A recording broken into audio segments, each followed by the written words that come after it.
Internet.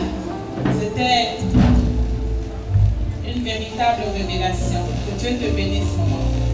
Alors, quelles sont les résolutions qui sont sorties des différents messages que nous avons entendus de la part du Seigneur? Ces résolutions que je vais vous lire maintenant sont des résolutions qui ont été écrites et qui ont été validées par la leader internationale, notre maman, la révérende Marie-Madeleine Gontrou. Et je vais vous lire maintenant ces résolutions. Pour être une femme influente pour la transformation des nations, il faut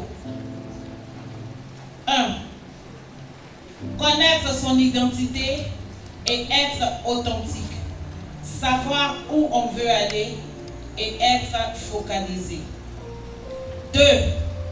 Être une femme missionnaire qui porte l'évangile de Jésus-Christ et qui impacte dans sa maison, sa famille, son voisinage et sa nation.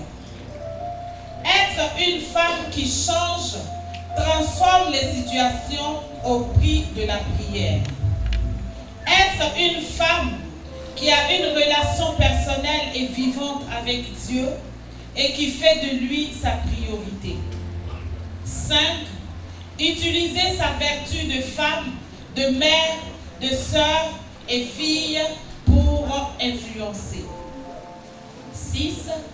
Être une femme dont le passé n'est plus un poids, mais lui sert d'expérience pour conseiller, encourager et influencer. 7. Être une femme qui a confiance en elle et en autrui, qui respecte et inspire le respect de sa personnalité. 8. Être une femme qui valorise et excelle dans la pratique des dons et talents reçus de Dieu. 9.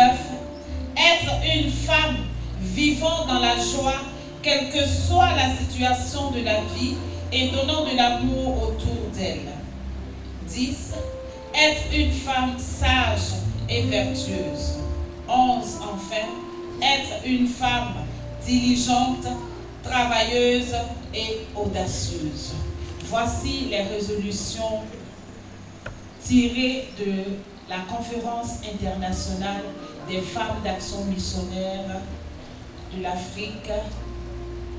Et ces résolutions ont été adoptées, validées par la leader internationale, notre maman Marie-Madeleine Gontrou.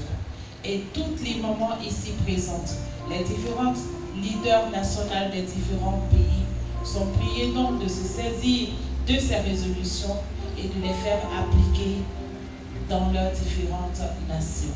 Je vous remercie.